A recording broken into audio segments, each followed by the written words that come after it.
It's time for a little Funky Friday. From their funky hidden headquarters, your hosts, Keith and Gary. Not Jerry. Happy Friday, everybody. Keith is actually not here right now because I'm letting him sleep in, man. People don't understand. He works late and he's been dealing with these roofers for the last week. So I just kind of letting him sleep in a little bit, and I'll probably call him here shortly. Because I just feel bad for him because he just does not get enough sleep. I want to say hello to everybody that is already here. We got 3 people in the chat. We got Bill Barkley over in the UK. From Scotland, Dr. Dragon, who is the best Saturday morning cartoon villain name ever. The Marshal is here. Bouillon. Hey, Bouillon. You know, and by the way, if you didn't catch it, Marshall, I made a joke at the pronunciation of your name. I said, when you said your name to me, I was so disappointed. I'm like, when I hear the name Bouillon, I'm think that sounds like what you would get with like residue of soup. You would call it bouillon instead of bouillon. It's a fucking joke. Fuck you. Love you, Marshall. And of course, who else is here? That's it. No, Gap's here. Gap After Dark. The Gap, previously known as Stargate. Kingsport Cal is here. Hey, buddy. Good to see all you guys. I'm waiting to see if Marshall says something to me yet. So Gary is not. Hold on. So Gary is not missing much with Rings of Power. Yeah, I knew that. It was a big fuck up. I love the fact, and I posted on my Twitter. If you haven't seen it, go check it out. That fucking meme that says what Bezos' son even told him: "Don't fuck up Lord of the Rings." You had one job, Bezos. One job. He's trying to throw everybody else under the bus, and it didn't work. Bezos tried. You know, I thought it was gonna be something else. It's like bullshit. You fucking knew what was going on. So Gary is not missing much. Yeah. Just in time for lousy jokes. No, thank you. And that's the girl that loves me. There's John. Hello. Let's see. Yep. Okay. So, yeah, John, how you doing, buddy? I'm doing pretty good. Let's see. I see the Lord Emperor did a speech. Oh, whose mic is? That was me. I didn't get it silenced in time. Okay. Yeah, keep your porn down low, please. Gary porn is the worst. It's just that Gina Carano scene on a loop. Yeah, that one. Oh. Yes, that makes me walk like a caveman, semi-erect. Who's that?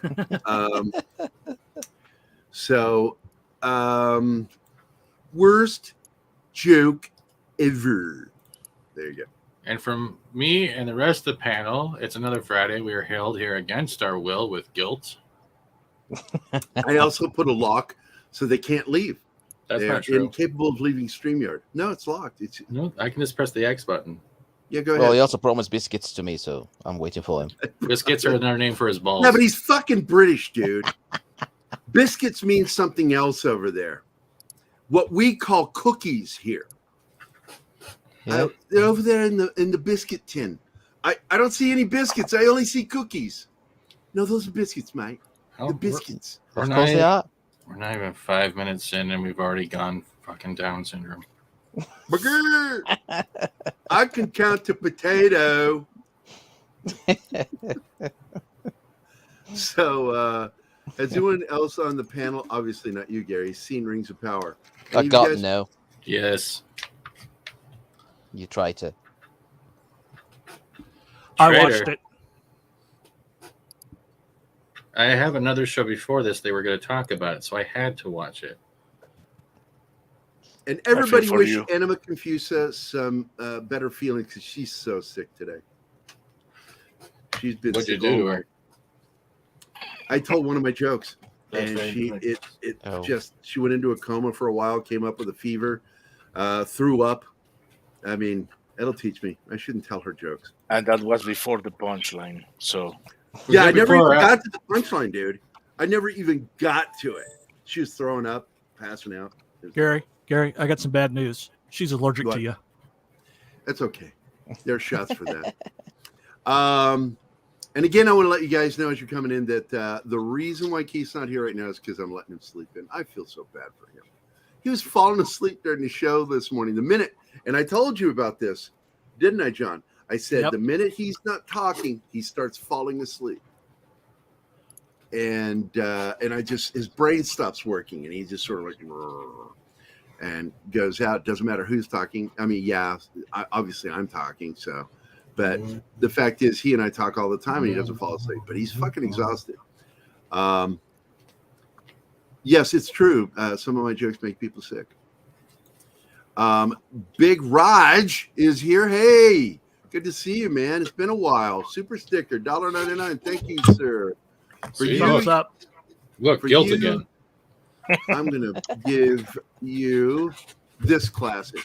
Run! Go! Get to the chopper! There you go. Thank you, sir.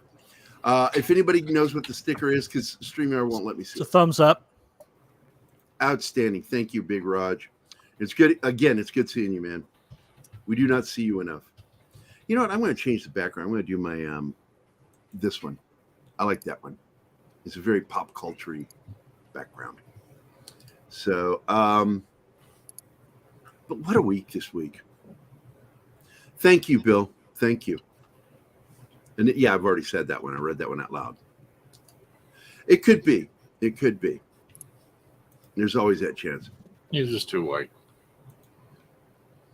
And that's true. I'm way too white.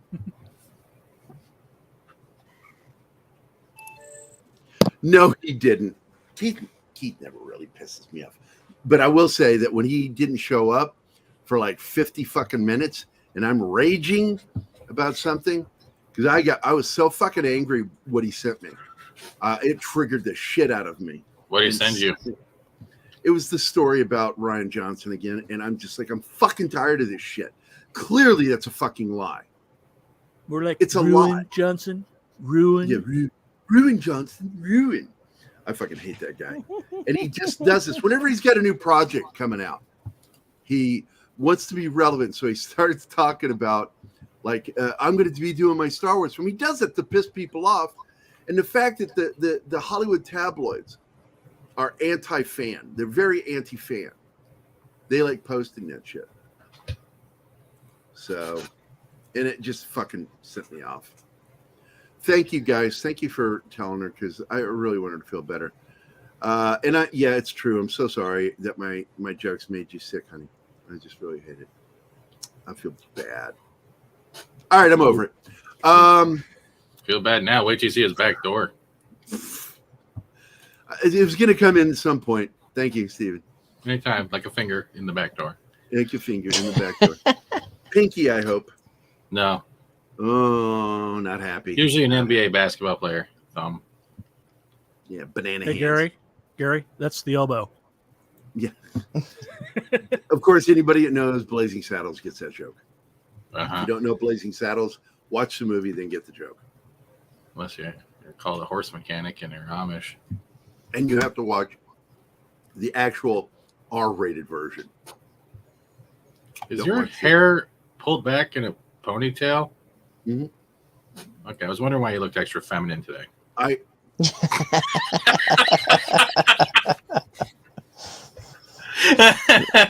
look at Hey, you more Paul, handsome, I reckon. I pulled the hair back because it gets the wrinkles out of my forehead. Fuck you, buddy. Fuck you. Fuck you, buddy. He made the joke about your femininity. I'm feminine. Hey, good Oh, I think that he one. was just trying to hide John's the fact that almost he's laughing. so Look at attracted that. to you now Oops. today. Oh, it's true.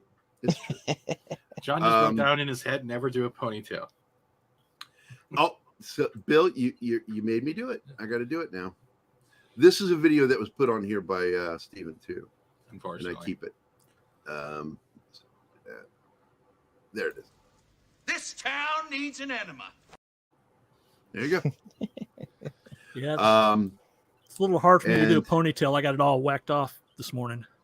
Wow, you got it all whacked off this morning, eh? Yep, with a weed whacker. No, never mind. Yes, she is. She gets to call me a jerk because she knows I love her. Everyone else in the chat gets to call him a wanker. And I know she loves me when she says it. So there you go. I'm not hurt by it much. Yes, he is. A little.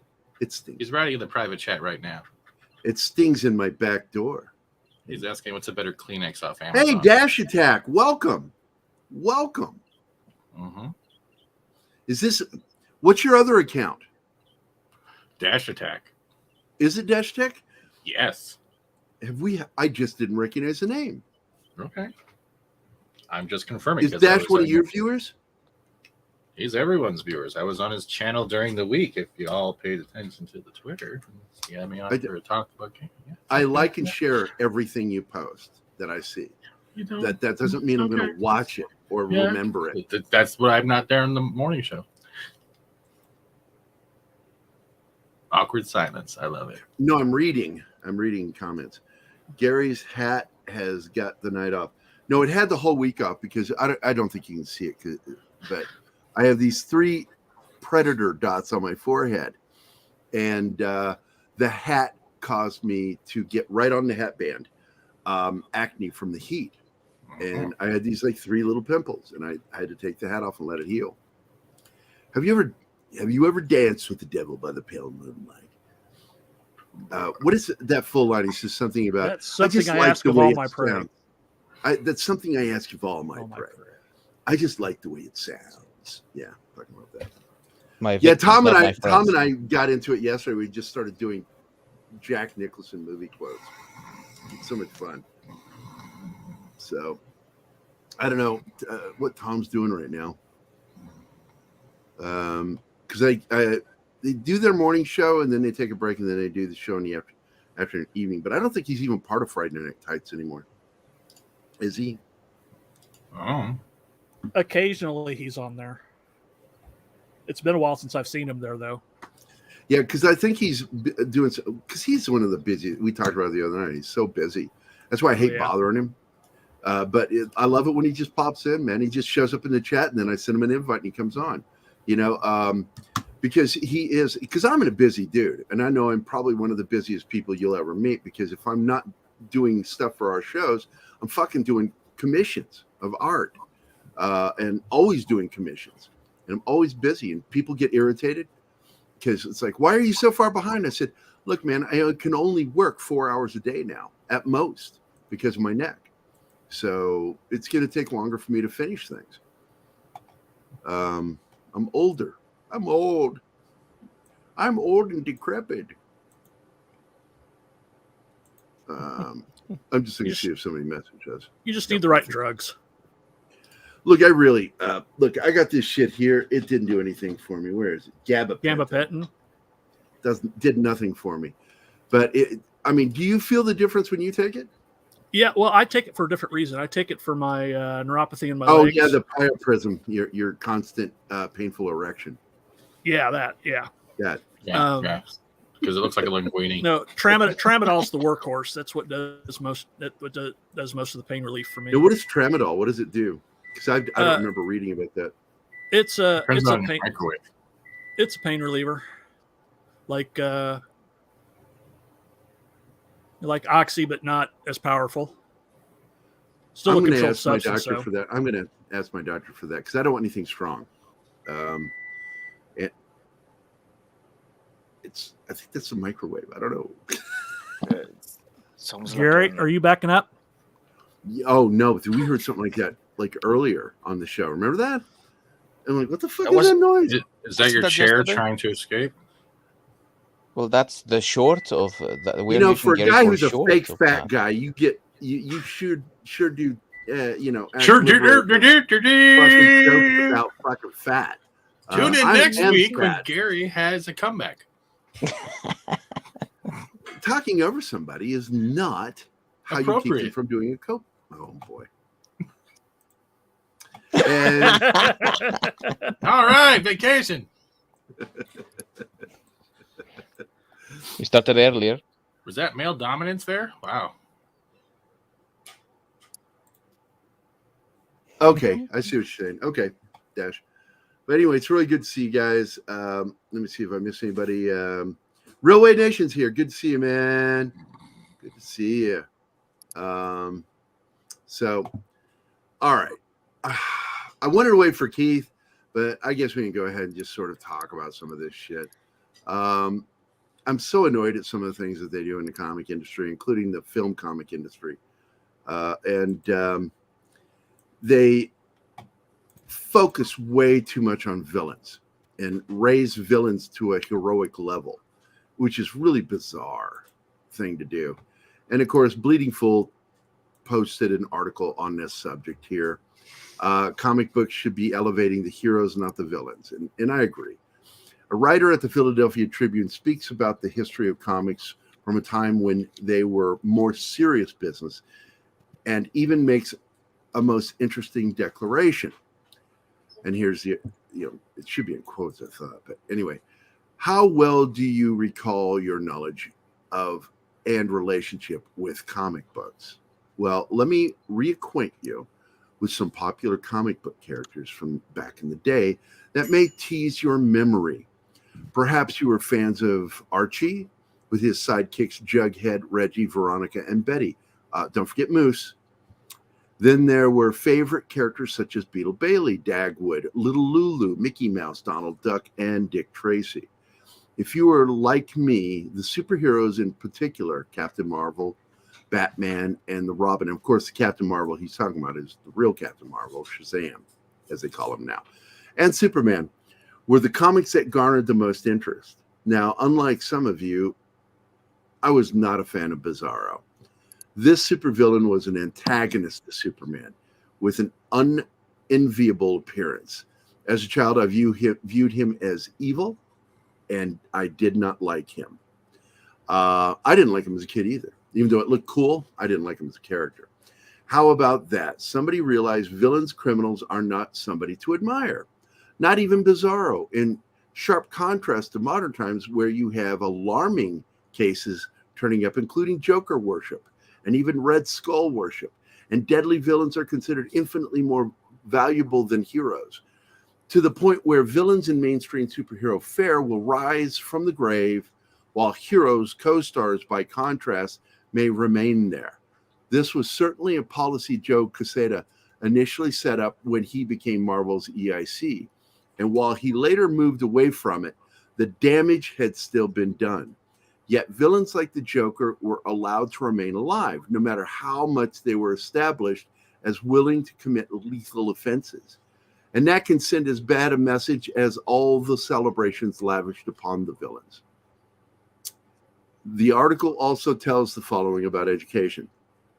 Some parents and educators dismiss comic books as trivial or not real books, with some even labeling them as junk. And a majority of Americans in the 20s, 30s, and 40s were learning to read reading comic strips and comics. That's a fact. Gary. Schools weren't like they are today. Well, like they were in the 70s and 80s. They're shitty now. The problem is that today there's so many politicized comics, mainstream or otherwise, that became junk as a result of the obsession with turning them into agenda-laden atrocities. It's honestly a shame this article won't dwell on that issue any more than most other papers will.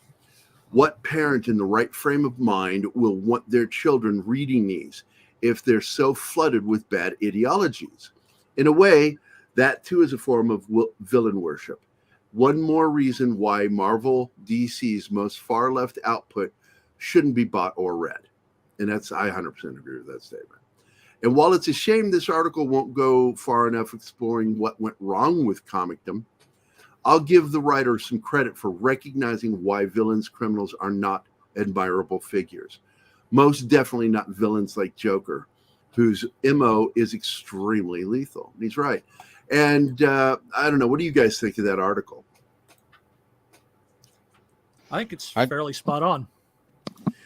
I think so too. And I like that, what he wrote. And this, of course, was an article by, what is his name again? I got to find it again. A writer, didn't give any credit. Let me, I'll just open it up on the Philly tab. Well, Alonzo Kitrells wrote the article for the Philadelphia Tribune. I reckon it's quite on point, sure, but it's also, well, it's part of it, but it's leaving out the fact that also some heroes, or what we used to call heroes, are now turning to villains, right? Like that X-Men character that killed someone because she's like a green activist or environmentalist or something like that, you know. So we are to the point in which every single evil action is justified, you know, and it doesn't matter how evil it can be if the ends are justified. So we are now justifying the ends, right? The means, Yeah. sorry, by the ends. And Yeah. I reckon that that is the mentality that is not only toxic, of course, but it's setting a bad example for everyone around. And let's just remember that we all started reading comic books as kids. This is still aimed at kids at one point or another. And if you teach them this, what sort of individuals are you also bringing up into a society of the future?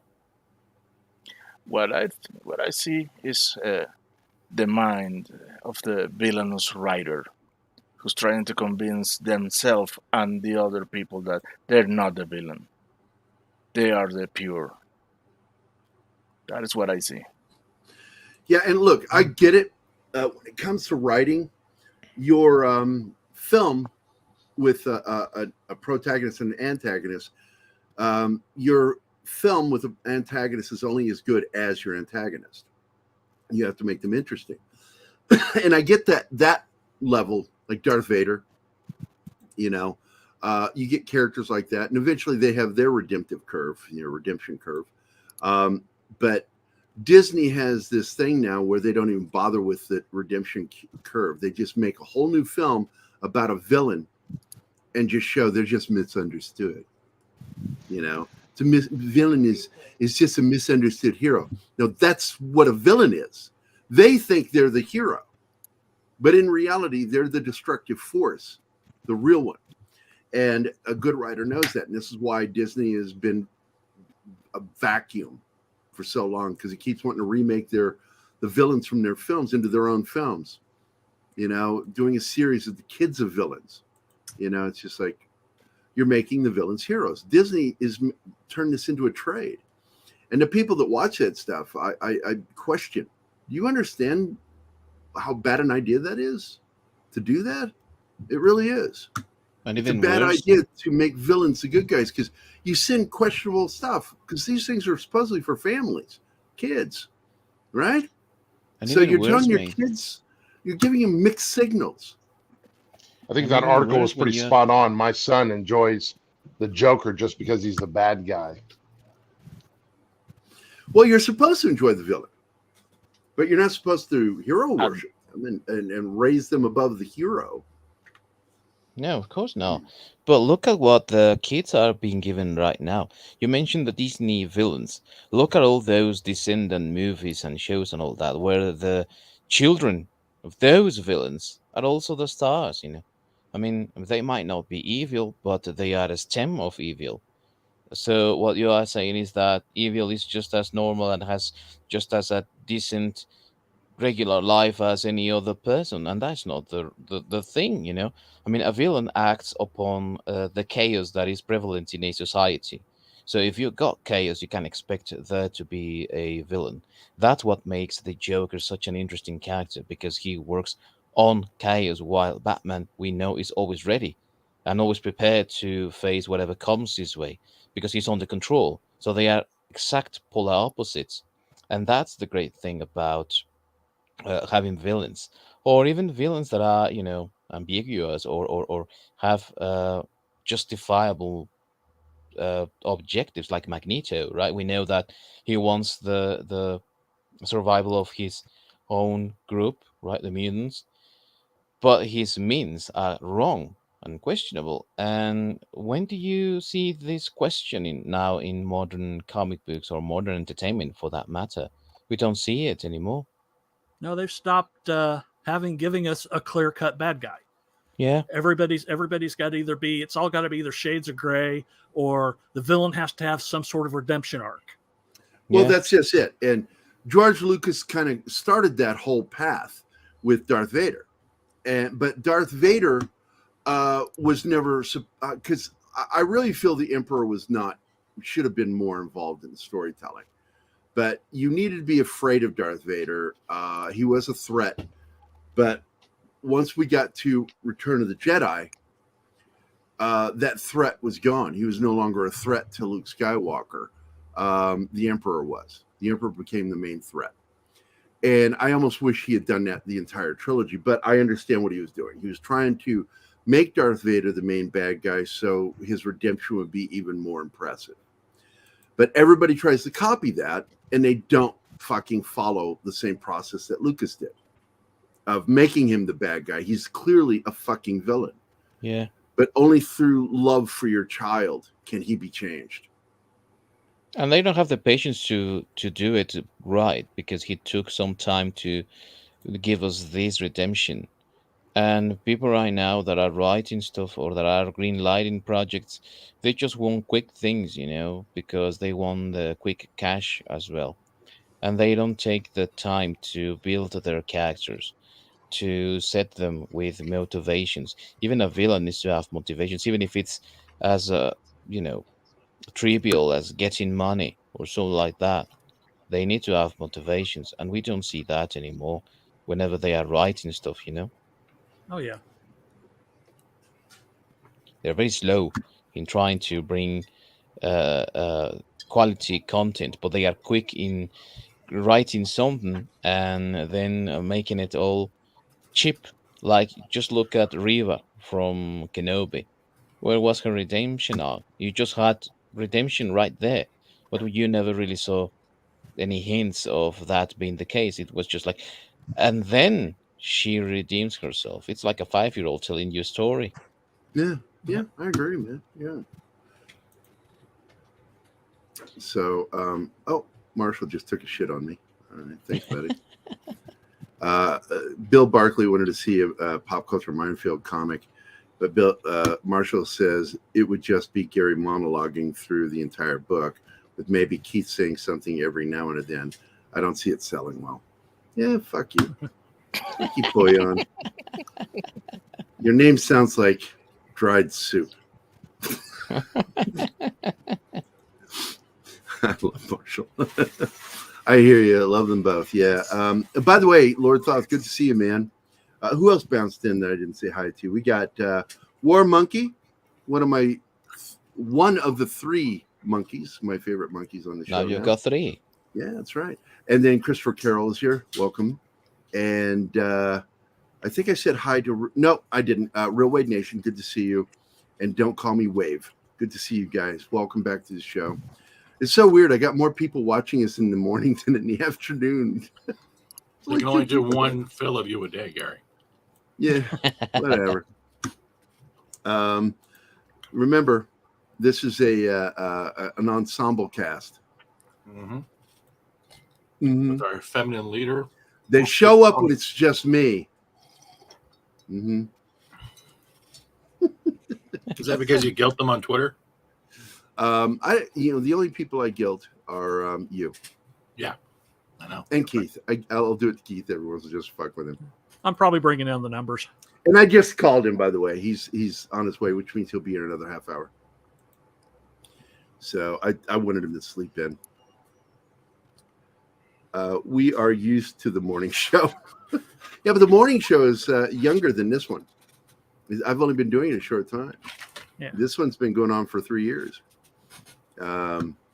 Well, 2 years. Because I started this show because I wanted to find something to do with Fat Steven.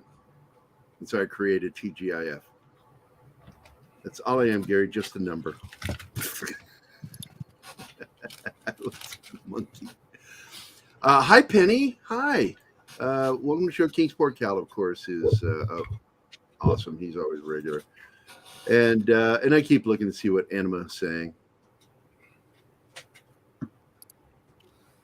Okay. So the other thing, I was kind of hoping Keith would show up before we start this, but I don't know. I kind of wanted to talk about the other article I saw on Bleeding Fool today, which is the whole FanDome thing, which I see a problem with it, even though I understand what's going on. It's one of two things or both. And I get it. First, there being no FanDome. First of all, it is a Walter Hamada creation, FanDome. So Zaslav clearly probably fucking hates it. Hates the name and everything because Zaslav came up with it. And but I saw the importance of it because of what happened with San Diego Comic-Con. I mean, it was a fucking debacle. They didn't shut down Deadline's fucking lie that Henry Cavill was rumored to be at the con. I don't think that was true at all. I think they fucking made it up. Because all the Hollywood magazines are anti-David Zaslav. And they will do anything pro Hamada, Ann Sarnoff, and Toby Emmerich because they're still friends with those guys. That's why you keep seeing all these anti-Zaslav things. And of course, these magazines are, of course, making it sound like there are millions of anti-Zazites out there throwing shade at him that he needs to be fired. No. One, AT&T's never going to fucking fire him. They loved him. They're the ones who let him loose on Warner Brothers. They put him there to do what he's doing. They liked what he did to CNN. They like what he's doing to Warner Brothers, and they like what he did to DC Comics by just shutting the office down. So what you've got here with this article is that Warner Brothers Discovery wisely pulls plug on DC FanDome.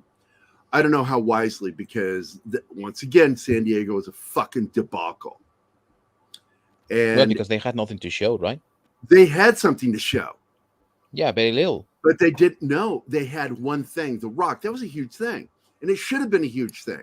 It but should have, Deadline released that fucking article, and nobody shut it down. Warner Brothers should have shut that down and said, no, Henry is not coming to the show. This is about The Rock and Black Adam. And because of it, the promotion for Black Adam backfired. And it didn't work. And it's just fucking bad marketing. Yeah. And it shows that there was apparently some confusion. And I do believe that, what's her name, getting fired today, which hit Deadline. Deadline's like, stepping down, stepping away. No, she was fucking unceremoniously fired. She was in charge of a lot of the marketing for DC. Yeah, and Courtney, yeah, whatever her fucking name is, fuck her, I don't care. She got fired because, and I'm wondering, because we'll never know for sure. I think she was fired over what happened at San Diego Comic-Con. I think that was the thing that cost her job, or cinched it. That's a fucking mess. And FanDome, despite being a Hamada creation, was a great way to counteract it. And they chose not to, and I think that's a mistake. But thank God we got October, because in October we have New York Comic-Con, which is often bigger than San Diego. They have actually blown them out of the water a few times on announcements and things that appeared there that San Diego didn't get. And this could very well be it, the announcement with Henry Cavill, because we do know, and it's been confirmed, that he has been shooting since August. Superman. He got fitted for his suit again and was out there doing stuff. And the first one was for, I think, was it Aquaman they said? I can't remember, guys. You guys remember? It was Aquaman 2 replacing Michael Keaton's scenes.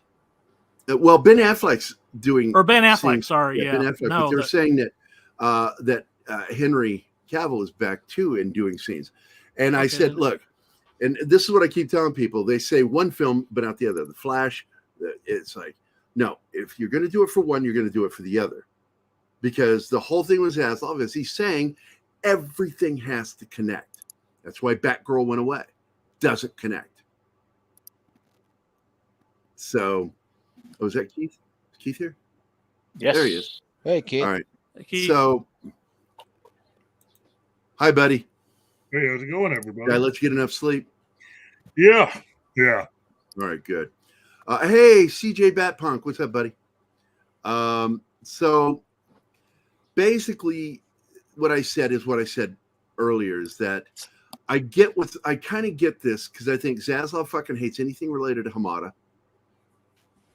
And so that's one reason to get rid of FanDome. They'll probably rebrand, do something else. But they're not going to be able to do it this year. I get it. But they should have used it as a means to fix what they did with San Diego Comic-Con. But we still have New York Comic-Con, which Keith and I talked about earlier, has done some big stuff, even bigger than San Diego. So then if they have New York Comic-Con, why would they space it out if they're planning on doing just big drops at New York Comic-Con? FanDome would just be irrelevant. Then it would just, like, why didn't you just do it all in one place? Because I don't think FanDome, as much as FanDome was good back in the day for lockdowns, the first one was good. The second one was garbage. No offense, it was garbage. It was boring. For me, it was boring. The first one was great when you got that bucktooth and the jokes about Jim Lee being trapped in the basement and all that stuff. But second one, and Chris Pine trying not to fall asleep while you're watching him eat, because you can see how they filmed all the scenes. And honestly, I think New York Comic-Con is a bigger crowd than DC FanDome. I think it is too. So I don't think FanDome's a loss. I don't think it's a loss. I don't think so either. I think that I still think that New York's going to have a big announcement with Henry Cavill. I think that's my prediction is that's when they're going to do it. They're going to drop the big Cavill bomb. And yes, everybody's happy you're here, buddy. I told him, I said, I'm letting you sleep in. That's not what he said. It took a terrorist black guy mission. So Keith, elucidate on some of this, what you think. I do believe that some of it is related to it being identified with the previous group. This evolved out of something that came out of Jeff Johns, really. Had the idea when he was running things that Walter Hamada just kept going with. I think this is definitely something that should be partially under the purview of whoever is running DC Studios. If you are unsure as to who that is, you probably shouldn't really do it. Although, realistically, you do have one thing coming up that you really do need to focus a lot of fan attention on. And that is Black Adam. It does not get enough attention. That's a fact. No. Just put a lightning bolt on the butt crack, Gary, and just call it Shazam. Yeah, I'm gonna get one of those tramp stance of lightning. Exactly. That's a good idea. Sorry, Keith. I like that. Wake you up with a bad joke and a picture of his ass in your head. Anyway, I think they should try to focus as much attention on Black Adam. Because they need, forget everybody that was there before. Forget Hamada and everything else. They need to be working on, first of all, retaining any major names that they have at this point, and trying to increase names. Now, there have been a lot of rumors about the Black Adam film, some of which we have forgotten over time. Okay. Originally, one set of rumors that I found from this time last year is that Fiora was going to make a cameo appearance in Black Adam. Nice. And that you were going to have a few other names make cameo appearances. I do not know if those appearances were filmed, because everybody keeps concentrating on Henry Cavill, which, again, that's a big name. That's an important name. Yeah, it's okay. But there could be more than what we have seen in the trailers, and some major implications for what comes next. Because there was no need to go out and do a lot of changes, if any, for Black Adam, it's assumed that whatever was in that film was something that also kind of is in line with even stuff related to Snyder. So if that's the case, promote the heck out of that film, and New York Comic Con could be it. And the reason is, and this relates to a lot of the questions that we had earlier this morning, you got to understand that the reason why San Diego and New York get a lot of attention is because San Diego is obvious because you have the film studios there, right? But everybody's bosses and the people that actually financially run everything out on the West Coast have their headquarters in New York. That's the other reason why New York Comic Con is so important and why a lot of people, they have a lot of big stars that show up out there. And that's the reason why New York Comic Con was important, because whenever you had Doctor Who, all of the main offices for BBC America are in New York City. So New York Comic Con is an important place. I would not put it past the BBC to have something related to Doctor Who there. Yeah, but you watch any photos that come out, it's not going to be a full haul. You watch. Maybe not, but there's a lot to put. Look, there's a lot to put there because all of the big bosses are there. That's the other reason why New York is important.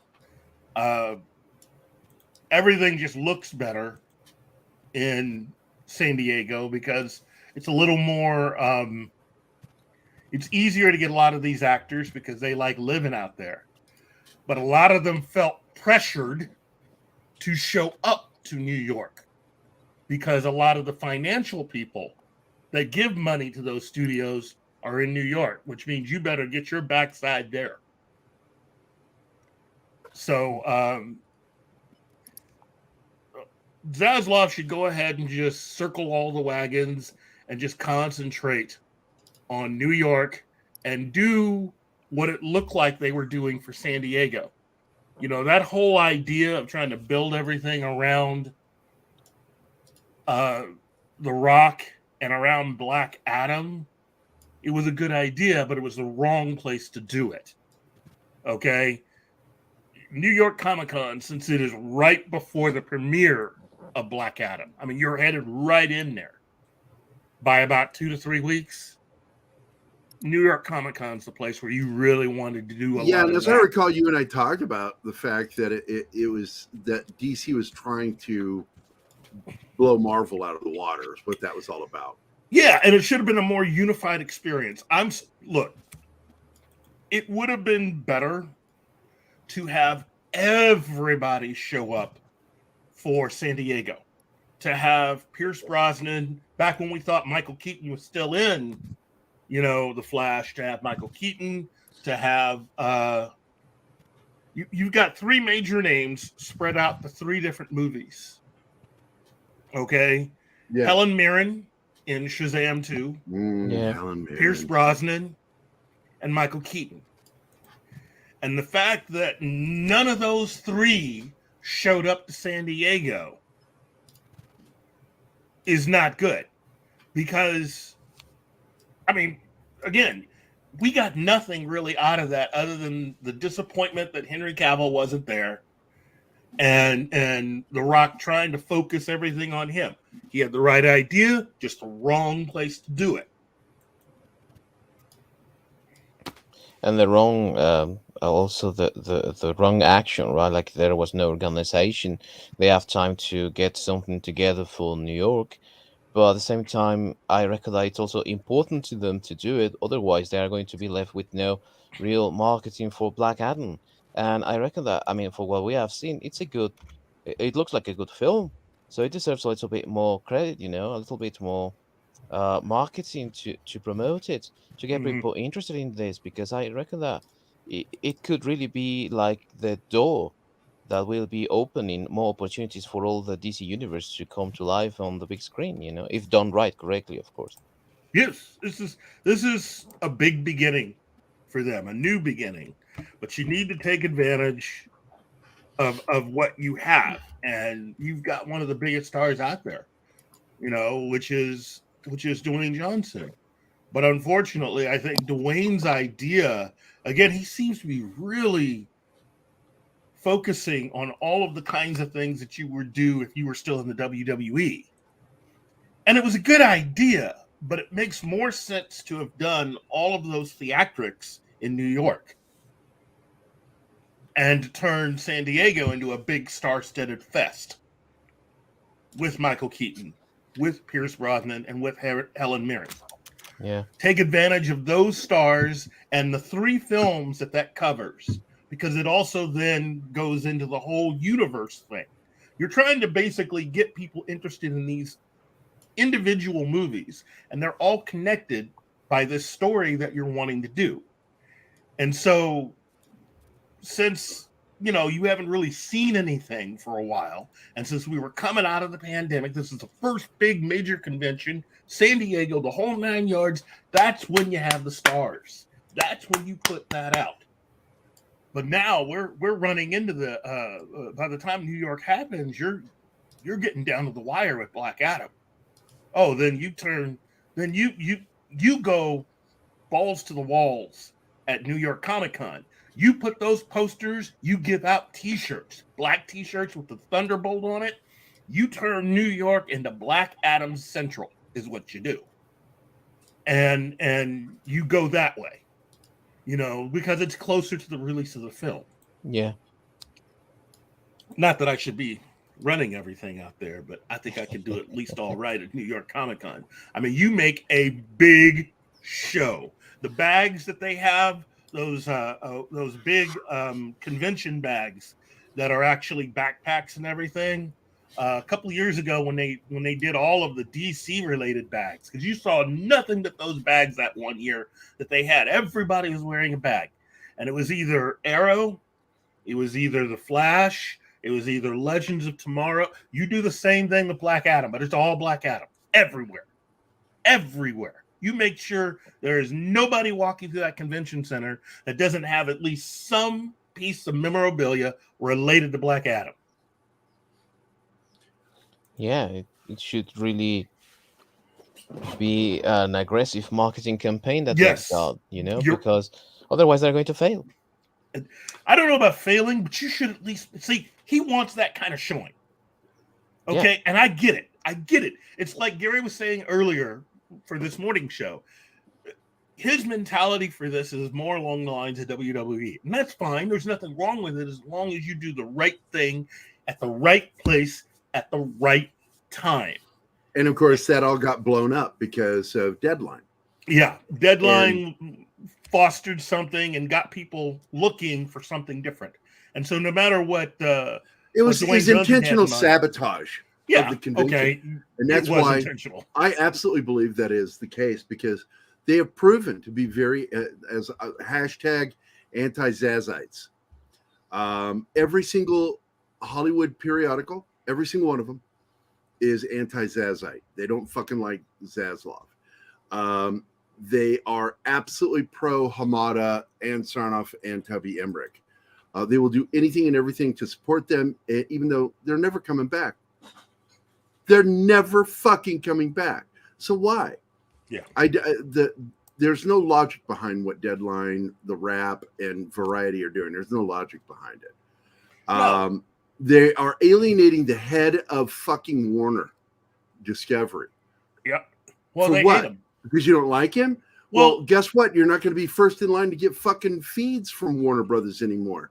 There's 2 reasons why. And the second reason is it's easy to hate him because he wasn't very well liked in the years that he was around before. Not many people heard of his name. I remember the first time I heard of David Zaslav. And they had one of the major media events out there in New York. I think it was it was LA. It was the Upfronts. Okay. And during the Upfronts, and that lasts 2, 3, 4 days, it's all of the major representatives for every cable network that you have, anything streaming the whole 9 yards. Everybody goes out there, and all of the critics show up. It's their version of San Diego Comic-Con, except for that stuff, right? And so he was the one covered by several reporters as being the weird guy. We got a friend leaving Kingsport, Cal. Have a good rest. I think he's going to lurk while he rests. Yeah, and if we trigger him, he'll be back. I think he was the one being made fun of for his view of streaming, and for his view of really the future of what everything is going to be. He was the one that was preaching the strength of what streaming could do if you would focus on things like just cheaper shows rather than dumping a lot of money. Basically, everything that he did to create Discovery Plus is what he was talking about. And it's worked. I mean, look at where he is now. Nobody, and this was 3-4 years ago, nobody saw this deal coming. Yeah. That shows you how out of sorts everything was for AT&T. And a lot of those critics need to really understand that this is this is the reason why Zaslav is where he is today, because the people that were running Warner Brothers were asshats. They were not paying attention at all to what AT&T wanted to do. Every single time AT&T wanted to make a proper cut to help bring down the cost of, because spending, in their opinion, was out of control, you had people like Ann Sarnoff and Toby Emmerich just sort of, oh, yeah, we'll handle that for you. And they would go ahead and cut something that they weren't interested in. And a lot of times it got reported by us and other outlets as, hey, they seem to be having problems at DC Comics again. More cuts, more firings, and all of that. And they did it repeatedly. And by doing that, it made it easier for them to put a lot of people who never should have been in charge of whatever in DC Comics. And it hurt that because, from their point of view, they don't care. They've got the IP rights. They can do whatever they want as far as film, television, and merchandising, which is the reason why you kept seeing cuts. And so for a lot of fans that appear on this show, it's like, oh, DC Comics are bad. They can't get anything right. And it helped to perpetuate that idea. When in actuality, it was people like Ann Sarnoff and Toby Emmerich and others who were just focusing the necessary cuts that should have been spread out throughout that entire company. That was just focused in very few places. Yeah, and by the way, don't call me Wave. The more the establishment media, just say established media, hates Zaslav and tries to sabotage him, the more I'll root for him. Hell yeah. And I doubt I'm alone in that. No, you're not. All of us pretty much feel that way. Most of us, not all of us. Most of us feel that way. The anti-Zazites that are out there is really not very many. Oh my God, what the fuck, Steven? Jesus Christ. Steven, it looks like a mirror of you right now. It's like really weird. Like, it's weird. So basically, they're loud and obnoxious. That's a fact, but there aren't very many of them. There are very few. And they're trying to get him fired. And I'm like, who are you talking to? I mean, you're not talking to AT&T. Who are you asking to fire him? You're asking AT&T. They're the ones who let the dogs out. Because Zaslav is the dog. Yeah, they were being ignored. They're like the teacher who all the kids act up for. So she gets upset. Principal comes along and is like, that's okay. He brings in Tom Berenger, and he's a hard ass. Substitute. The ones you love, that Hamada and all that shit, they're the ones who caused Zaslav to happen. They made it happen. They kept thinking, we'll just keep doing business as usual and just like placate them in the meetings. It's like, no, they're not going to let you do that. They're not going to let you do that. They're getting fucking angry because they're losing money. They're hemorrhaging money. And they're getting in trouble financially. AT&T was in financial trouble over this stuff. What Hamada and those fuckers did. you had two areas, two apps being run the exact same. And the amount of money that it took to develop HBO Max meant that you were throwing money down a hole that you didn't need to because you already had HBO and HBO Go. And Zaslav's looking at the books going, what are you guys doing? Think about that. He's the one coming in calling for sanity, and you got all these people that want to get him fired. At the rate they were going, they were going to be in trouble no matter what financially. Well, that's because they're pissed. He kicked them off the gravy train. Basically, look, John, you're right. I think there are a few people taking some money under the table. Well, I want you to continue, Keith, but remember, this falls under what I kept saying. Mm-hmm. These people think they're successful because they're still getting paid. That's right. We're not breaking the company. We still have checks. Yes, and that's the reason why people like Alex Kurtzman were still going on. The J.J. Abrams mentality. Basically, as long as you cater to what the executives who are immediately above you want, and you give them what they ask for, and you don't argue about it, and you treat your audience and your paying customers basically like ATM machines. Oh, they'll buy it. They have to because they have no place else to go to get what we're giving. Now, that works. That mentality is what they have with Doctor Who, Star Trek, Star Wars, MCU, all of it. If they're the only ones given that, that's how they think of you. That's right. They can put anything they want out there. Keith, read that. What that means is she puts us on double speed to go back to the beginning of the show. And she was laughing when she did that yesterday. It's like, Gary's really funny at double speed. But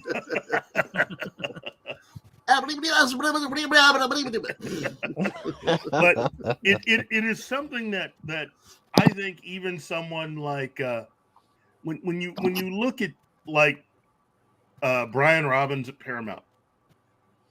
That's the guy. Yeah, I was talking about. I couldn't remember his name. And when you look at, really Brian Robbins for the most part, who's come to that conclusion on his own that all of what they're doing with Star Trek isn't working. It's not working. And what I love about it is, just before you continue, because I want you to finish talking about Brian Robbins. What I said yesterday is, when he threatened Alex Kurtzman with the audit, he is one of those men that doesn't ask a question unless he already knows the answer. Mm-hmm. He was really threatening him. I will fucking do that audit because I already know what it's going to find. So you go ahead and it's sort of like that moment. Now, I really hate it, but it's actually a relevant statement, is when Andrew Jackson wanted to break all the treaties with the American Indians. Mm-hmm. And the Congress says, we just had these signed. You can't do that. He says, well, I'll tell you what, I'm going to bring the U.S. Army and you bring who you're going to bring and see who wins this argument. That's actually, even though that was evil, that's why I don't like Andrew Jackson. He's a horrible fucking human being. That's mindset is really what Paramount is showing there by threatening Kurtzman. Am I not right? Yeah.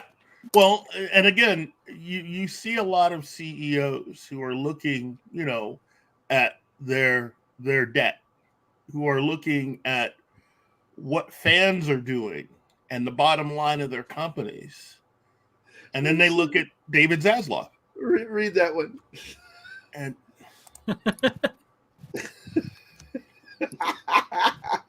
love you too, Penny. Love you too. So awesome. Penny, you're just hearing too fast. That's the problem.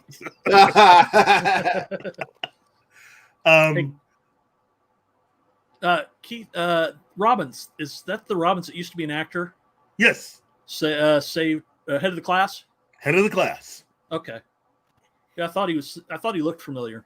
Yeah. Well, the reason why you had trouble picturing him is because he's completely bald almost now. Yeah. But he's got a lot of power. He's bringing home a lot of cheese. And again, he's only been in this position now maybe a year. And he's coming in going, hey, we need to be making some money here. and he's looking around. It's like, hey, Star Trek's something that, and I think what it was is that he ran into the buzzsaw of now understanding that he's screwed when it comes to Star Trek, because CBS is the one basically controlling that one, and Alex Kurtzman is the overall boss of anything you want to do, which means if you want to make a new movie, if J.J. Abrams, if they were to kick him completely out, you still got to deal with Alex Kurtzman in order to make any new films. That's the kind of control that he has over Star Trek as a brand, and that's because of the deal that he had. He's not just the guy for Star Trek television. He runs all of Star Trek, all of it. Anything new related to Star Trek has to go through Alex Kurtzman. And Brian Robbins is sitting there going, well, that's BS. This is quite funny. I just saw this now. You guys know how Amazon runs, and we're seeing how the Rings of Power is turning into a catastrophe, right? They also run Twitch, right? They own Twitch. They also have the monthly Prime Gaming where you can get free games and free loot and all that stuff. Sorry, I'm doing the Keith thing. I feel like I'm appropriating. But the funny thing is now... Digital blackface. That is true. Thank you. But what's weird, yesterday I checked it before the update, and they only had one free game out there, and it was Assassin's Creed Origins, which we've already had. I checked just now, and their idea of recovery is they just gave out fucking Shadows of Mordor for free, which is a Lord of the Rings game. So they're trying anything to get Lord of the Rings on them. Hold on, I have a teleprompter. What do you want? That actually helps the company that just bought the rights and everything. Well, That yeah. Swedish company. That actually really just helps them. It's like, oh, you want to give away games? That's great. Yeah, they gave it away for GOG, and that shows that they're trying the Game of Year edition. So they're trying everything and that's better than the movie. So what I suggest you do is if you have Amazon Prime, is get that game, install it on your GOG, and play it, because you'll have more fun playing that game in actual Mordor and Middle Earth than you will watching Days of Our Crying Elf lives. Like, honestly, I'll tell you this straight up. I'll tell you straight up. With that wet scene when she's in the water on that duct tape raft that survived the perfect storm. You know how white is see-through when it's wet? I was just looking for titty shots. I'm not gonna lie. That whole sequence was like, what the fuck? Oh, could you put up that last meme, the one before that one, the one that you had up there before that one? Yeah, but everybody stop and really check that out. That is amazing. This is how you get demonetized. You get demonetized. They like you now, at YouTube. Who's this again? That's Jeff Bezos' son. Told him, don't fuck up Rings of Power. The character. The character is Gil-galad. One of the, he's the high elf. That's the king. High elf king, you know. Yeah, he was also seen in Gladiator with Russell Crowe. He was the guy who put the thumbs up and thumbs down, you know, same clothing, same headdress, same everything. Fucking Caesar, what the hell? That was Joaquin Phoenix, the lesser brother of the Phoenix. Of Reaver. And, but while we're all on the subject, okay, this is what they think Get it is off the Star screen. Trek now. Get it off the screen. This is real Star Trek. What they are mocking here. Yeah. This is mocking this. A classic Bob Peak painting from Star Trek 3. Well, Fuck these cocksuckers. I hate these guys. It's children that don't understand what they're doing. Super chat. No. Keith, children know what they do wrong. They learn from their mistakes. They grow up. These aren't children. These are... Can I use this word? I'm going to use this word. Sorry, YouTube. They're retarded. That's what it's our is. show. Don't worry about it if we get ganked. I'm sorry, but what I'm trying to say is they're literally acting like that because they refuse to change, they refuse to listen, they refuse to do anything outside of what their prerogative is. They are taking a fandom, making it theirs, and at the end of the day, they think it's just theirs, but they were given it. That's the difference. Some things that were given can be taken away. Yeah. Library book. And they don't understand that. They don't understand it. No, they don't. But, It's in a bubble. But Mr. Tickle Trunk for the $2 super chat Canadian, take that sexy image away. Oh, I'm gonna put Gary's face on that just to ruin it. Isn't she kind of clean? No, the best face to put on mean his face to follow the jokes over on. Is that Gina Carano? Yes, yep. Gina. That is? That is Gina Carano. Stops you right in your tracks. Just stops you. In the words of Neo. Sorry, Mr. Took the Trunk. I removed it now. It's removed. Oh, shit, it's back again. Hold on. Now it's gone. Oh, hey, I'm sorry. I have to give a warning to anybody with epilepsy. This could cause seizure effects, as well as pyoprisms. And erectile dysfunction. That's what I don't think pyoprism is. I think it might solve that problem, but wow. Hey, and Henry Cavill used to hit that. God bless you, Yeah. Henry Cavill. God bless him. Another reason to love him, I hate him as well. That's why everybody wants to be his Eskimo brother. I mean, Henry Cavill, everybody, you could Google back when they were dating and that look on his face, because they were dating around the time that he was doing Batman v Superman, so he was hitting that. Yep. And for your $2 super chat, here you go, my friend. You're squinting like you need glasses. Well, what do you look at me? What? What I'm thinking is, you're mine. I fucking own you.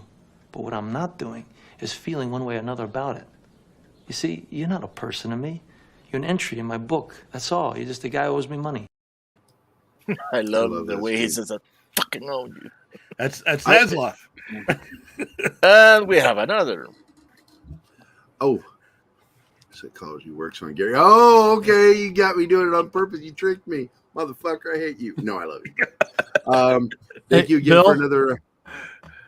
Bill, the reason why they can't get rid of Kurtzman is because he has an ironclad contract thanks to, was it Les Movies? Well, it was originally, but it's now George Cheeks who gave him a new contract when it ran out. Idiot.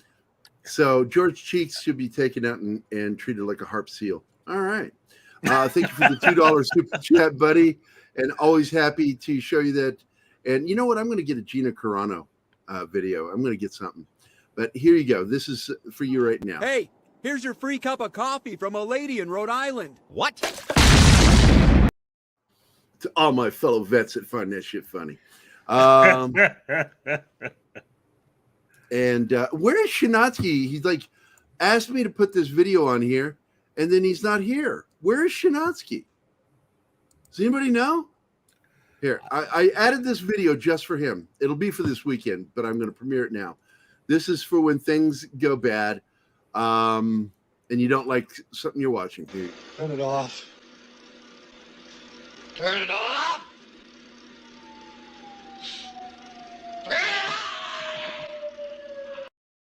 There you go. George C. It was Scott. hard for me to add that because that is from the movie Hardcore, 1978, with George C. Scott. I remember where that movie. his teen daughter disappears and she's been forced into porn. I don't know if she was taken. I can't remember if that was it or she just trusted somebody and left with them and then was forced into doing adult films. And that's what he just watched was a film with his own little girl that he's been trying to find. And it's a rough fucking movie. It's a hardcore film. Hardcore, man. Yeah, it's over 40 years old, and it's still rough to watch. And that's it is edited. tough, dude. That is edited because that whole sequence is like it's 39 seconds long, oh, and I had to shrink it down to 10 seconds. Yeah. Now I can't concentrate. Hey, it's what I do, Mr. Check the Truck, is distract other people with ADD. That's why this is called ADD theater. I think we should take some clips out of the movie Haywire with Gina Carano. That's exactly what I'm going to do. I'm going to take something with her fighting Michael Fassbender. Channing Tatum, Antonio Banderas. His is the best fight. Fassbender's fight with her. She throws the single best front push kick I have ever seen in a film, ever. And sends him right through that fucking door. I like the acrobatics on the first fight it's a storage unit when she that one when she goes up the wall and does the leg lock on his neck and then oh man, that's fucking cool what she does. And she has enough weight to pull that off. When you see little girls doing that, small women doing that, It's like, I'm sorry, it doesn't work that way. If you've got a big ass motherfucker and you try to do that on them when you weigh between 100 and 125, it's not going to fucking happen. But Gina Carano's got fucking muscle and a little bit of sexy fat on her, and she will fucking take a guy down like that. Back when she was dating Henry Cavill, because I think it was starting to put on weight for Mission Impossible. And if you had tried to mug that couple, you'd still be in traction. Yeah, buddy. And yes, Matt. Hey, buddy. How you doing? Yes. George C. Scott, they completely race swapped him. He's originally supposed to be a Native American in the book, but they brought George C. Scott in. And George C. Scott is absolutely an outstanding villain in that film. Mm-hmm. That is why the new film doesn't work, because they cast an actor that wasn't right for that part, and they tried to make him sympathetic. And that character needs to be a villain. And instead, they make the little girl a villain. She fucking murders people that didn't have to fucking die. Shrug. I shrug. Where's your eye candy? Man, I'm sorry. I don't really. Gary claimed his. Wait a second. What the fuck? Gary claimed his bad jokes made me sick. Yeah, that's what it was. And Zax is here. Monkeypox from Gary. No, it's from Pop Culture Minefield, not just from Gary. It's from watching our show. You get monkeypox for nerds. That's a fact. Hashtag. I thought it was. We are monkeypox for nerds. I thought it was aliens. No. I have a collection of Gina weigh-in clips on my channel. Dude, share some with me so I can put them on here, because I fucking love Gina Carano's stuff, man. She's so good. She can't act worth the crap, but fuck, man, her action scenes are so good. Just think of what her kids, if she had kids with Henry Cavill, just think of what those kids would have been like. This is for you, Matt Vader. There you go. I don't know what you like about that. I don't know what's so good about it. It's okay. Showing. Yeah. 90 seconds, man. That's all it takes you, dude. Jesus Christ. Talk about the quick and the dead. Matt, you just got shit on by Keith. You got something to add to that? No, that was. Damn it. The mic was hot. Yes, it's true. I've got granny hair today, and I'm also look just like the comic guy from South Park. I mean, not South Park, Simpsons. Love you, Matt. Worst producer ever. Right there. He's doing producer stuff. Stop diddling my chat. Bill, check out a movie called Terror on the Prairie. That's by the Daily Wire. I still haven't watched it yet. I want to watch that. I just saw the trailer the Daily Wire put out for what's her name? Mary Poppins, the new Mary Poppins. Emily Blunt. She has a new Western called The English, and it looks really good. It's a Western. And immediately following that, I saw a new trailer that has Willem Dafoe in it for a Western. And it's got, what's his name? I just forgot his name. The German actor in Christoph Waltz? Yeah, Christoph Waltz. Thank you. I want to test this one. It's Christoph Waltz and Willem Dafoe. That must be great. If I get what I get from the trailer correctly, it looks like these are two enemies, sworn enemies, that have to come together to fight to save somebody else, protect somebody else. Both are great actors, so it sounds great, mate. Yeah, it's a new Western trailer I just saw. I posted on Twitter. They're on Twitter. I put the links to both those movie trailers. Yeah, I don't have that fucking shit anymore. But and if I didn't say, I think I did say hi to Lord Thoth. But hi, Lord Thoth. Glad you're here, buddy. Anybody else? Did I miss anybody? Zax, of course. I said hi to Zax. Yep. Okay. You're missing a few though, Martin. Yeah, I know. I'm on it. All right. So I don't know. We've got we've covered the two things, which is the two main subjects I wanted to cover today, and I knew Keith wanted to cover. Good grief, Gary has gorgeous hair. Yeah, I already read that. That's what I responded for when I turned my head to show everybody ponytail. Because other people commented, it's like that I look weird without a hat on. Blame Anima. She likes this. And I needed a week away because the hat had, with the heat, had caused irritation right here, right along my forehead, and I needed to let it heal. But I've been healed for like 2 days, and she's like, but I like, I love her accent. Cool. Come again. Yeah, she's not Indian. I know. Okay. Or Pakistani, because they kind of talk that way too. Emily Blunt in a Western, Say No More. Yeah, I know, right? And when the Daily Wire promotes it, it got my attention. I'm like, holy crap, Daily Wire is supporting this? Let me go check this out. And I saw the trailer. I'm like, it's very much about a real strong character, female. And I got to tell you, if you know your history about the American West, there were a lot of fucking tough broads in the Old West. Fucking tough. You can't fucking live in the Old West, not the Midwest, the West, and not fucking be hardcore as a woman. Yeah, So, you had to be tough. And that's what her character is. And she's out for revenge. And that's all I'm going to say. And it looks really fucking good. She could do pretty much anything she wants. I mean, I think they should cast her in Salt 2, but that's just me. Yeah, you see, John, you agree, right? Yeah. You would watch Gina Carano in Salt 2. Oh, hell yeah. Oh, hell yeah. Salt 2 would be great. I would like to see a sequel to Haywire, even though Bill Paxton is gone, because he played her dad. Mm-hmm. I love that movie. I would love to see a sequel to it. It made its money. Yeah. Yeah, we need to get a new cast because Ewan McGregor, I think, is dead by the end of the film. And very dead. Yeah, here we go. What is this? Oh, fuck off. I thought you were going to show us something nice and just fucking making fun of me. I'm like, yeah, if you want to put that shit up, you need to get Privs on this channel. I do. I put up with you for a year. Or just message Martin and tell him, hey, put it up. Do it. What? Put it up. It's at the bottom. It's Gary on Gina Carano's body.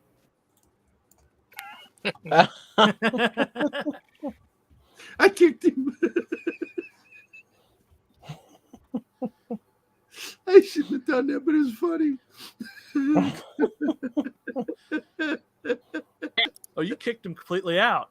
No, I said I kicked him. StreamYards, the full. Oh my god! What? I kicked him completely out. Yeah. Oh, anyway, I'll be taking next Friday off. You'll be taking next Friday off. I think so. I will. Hey, Baked Bean, what's up, buddy? Dick. You're a dick. What's that? What did he say? I'll never forget more roots. Gary will never forget to dye his.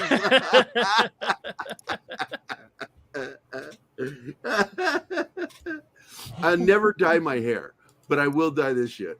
He so dyes you his can see pubes. it. I like 310 to Yuma. It's a good film. I like I like both versions of that film. I like the original with Glenn Ford, and I like the remake with Bale and Crow. It's good stuff. That's a good Western. Need a Western revival.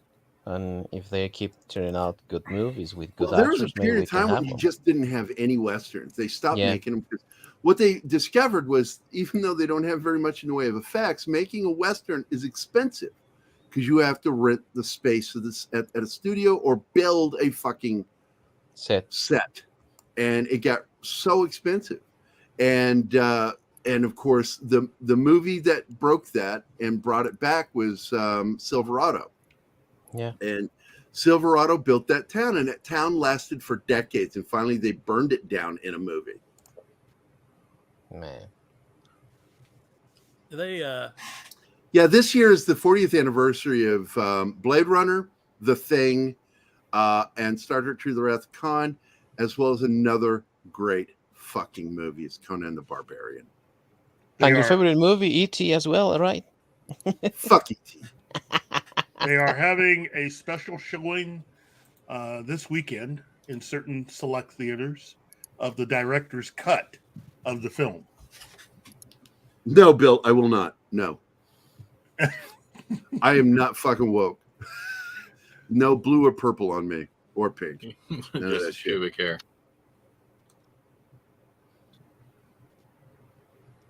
So No. Yeah. Let's just be quiet for a minute and just really soak in what Fat Steven just said. Let's let it soak in. Pubic hair.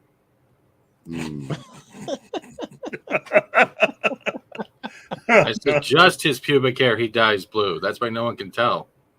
I agree with you, Gary. Both the original remakes are kidding you. Yeah, they're both great classic films for different reasons. Because the way they approached it for the new film was different. And of course, you know who directed that is the same guy who did Logan. James Mangold. Yep. Who is going to screw up now Indiana Jones? Yeah, look, man. He's working. If he's working for Kathleen Kennedy, he's going to follow what she wants. So it's going to be fucked up. Yeah. I don't want to see Indiana Jones without George Lucas and Spielberg directly involved. Which is this thing. And And- it's going to be, by the looks of it, not really that good. We thought crystal skulls and hiding in refrigerators for atomic blast was the worst it could get. Yeah, we were so wrong, weren't we? I was so wrong, George. Crystal Skull was great. We should have ended. It should have all ended with The Last Crusade. Yeah. Because they kind of fucked up with Temple of Doom. And in Rolling Stone, Spielberg said that that Last Crusade was his apology to fans for what they did with Temple of Doom. They went too dark. Yeah. And they also brought back Nazis because that is what everybody wanted to see. Him fight was fucking Nazis. Mm-hmm. And what do? They bring Russians in, and Russians aren't going to be like the Nazis. The Nazis are fucking bad guys. Yeah. They're really bad guys to the core, and Nazis are still doing shit in the 50s. And in fact, I wrote a treatment called Operation Hound Dog with a friend of mine who is a military historian. She fell in love with what I wrote for the idea, which is that Hitler survived Nazi Germany, that was bogus, and he went to South America, which is actually a lot of evidence shows that that's what happened. And he was killed during the attempt to overthrow Patron. And because there was something that happened right at that moment, because the Nazis had built they had what do you call it? The hard water that's needed to do nuclear fusion. They had that hard water. Yeah, they had taken it from Scandinavia and left with it because there was a place where they had that in Northern Europe. And it was gone when the Americans and the Allies got there. That water was gone, and they had built a huge fucking energy place, and nobody knows exactly what was there. And so when I wrote my script, that Allied forces went into South America, and in one failed operation during the coup, they killed Hitler and everybody. And what I wrote into the story was the guy who actually pulls the trigger and kills him. The English guy looks at him, he says, "No one's ever going to know what you just fucking did." No one. Because the world believes that he died in Germany, which is just bullshit. Because they already proved the skull that the Russians had, saying it was his. It was a woman's skull. It wasn't his. There's nothing proving he was even there. Nothing. There's no evidence. So that's a pretty cool story, dude. That's a very good story. Wait a minute. What's this? Did you guys talk about Amazon suspending user reviews? Oh, I'm not surprised. What? Jesus Christ. No, yeah, that only makes sense that they would do that. Are you kidding me? We could do a whole show just reading a lot of the really harsh reviews of that show. Because there's some stuff out there that even I was like, dude, that's harsh. That is harsh. But come on, man. I mean, Absolutely. they deserve it. I mean, Yeah. just look at everything that they have done to try their hardest to bastardize this work that is so beloved Hmm. by many people, including myself. Well, And I mean, the reviews like that one from the Daily Mail. I don't know if you ooh. read it. Christopher Stevens reviewed it, and he just said this is the worst thing that could have happened to $1 billion shows. Like this show is $1 billion and it has nothing to show for it. Terrible acting, cliche scripting, terrible use Just of and really, makeup once and again, costumes. reiterate, really terrible casting. Yeah, yeah. The woman they cast as Galadriel is just no. That character Uh, does not become the character in the films. and she hasn't got it to play that role. And since she is the main in this series, she doesn't have that drawing power either. So, but he also questions who is this aimed for, or who is supposed to be the target audience of this thing. Like it's got gore Well, at this is some what we point. ask every time they do something like this. Yeah, Who are they making this for? And it's a good well, they want to make question, it Well, Viking. useless, and I think that it's deserved. When you look at it, it's harsh, sure, but it's what they deserve for trying to be so cocky as to say they were going to write the best, greatest novel Tolkien ever wrote, and also for trying to fool the fans. If you are going to mess with a fandom, you don't mess with Tolkien's fandom because those guys know a shit ton of information in their heads, hmm. and you are never going to fool them. It's the fandom where you can have a doctorate in. Yeah. The problem is they've never have probably read the books. It's the same thing we've seen with Doctor Who. When you have these showrunners, they're telling people not to watch the previous shows, when every other person who's been selected as a doctor watches the shows so they can apply themselves, their own personality to a doctor that has been around forever. It's all the same crap. These are spoiled brats living in a world where we don't live in, thinking that their reality will automatically be accepted by the lower folk because they're from Hollywood. Plain and simple. They're idiots, they're self-absorbed, they're egotistical, and they're shallow. And you know what, mate? They are the showrunners in this case. They are yes men. So if Bezos says, "I want Game of Thrones," they're going to give him Game of Thrones every single moment, every single episode, because they want to break big time into Hollywood, and this is their chance. So they are going to do whatever they have to in order to get that chance. But at the same time, they are hurting something that is going to retroactively also affect them because nobody's going to like this. I mean, I think it was European lore or someone like that who said this is not even going to last for 5 seasons. The 5 seasons that they are supposed to make this show for, because Now, it's so horrible. I want to tell you though, like it just said, who said it just now? The IMDb removed. There it is. War Monkey. I want to say this: that if that had been review bombed in a positive way, they'd have done nothing. Mhm. That's it. They don't talk Mhm. about positive bombing. They only talk about negative bombing, right? Exactly, because Yeah. you get both. You get both, and it absolutely happens. But they only focus when it's a negative one. Well, And I it's tell you what, it's disingenuous and they're full of shit. But I just got sent an article. I'm going to go ahead and read it. Matt sent it to me privately, so I'm going to share it on the screen share. On screen, Chrome tab, Lord of the Rings, Amazon. There we go. Boom. From comicbook.com, Lord of the Rings, Amazon suspense user reviews for Rings of Power. And of course, comicbook.com is the wokest fucking piece of shit magazine for comics. It's not a real comic magazine. When it first started, it was. isn't that the one owned by CBS? Yes. So when it first got started, it was run by comic book fans. And now it's owned by a major studio network. So as has happened with other recent streaming releases, Amazon Prime's video latest series, The Lord of the Rings of Power, has found itself the target of review bombing. Imagine, would they write this article if that was positive review bombing? No, they would never write an article about that. They would just say, viewers praising film in mass, but it's only bad when it's not liked. Fuck them. But anyway, unhappy campers. Oh, fuck you, you cocksuckers. Fuck you, comicbook.com. You guys, I swear to God, comicbook.com, clip this and fucking tag them.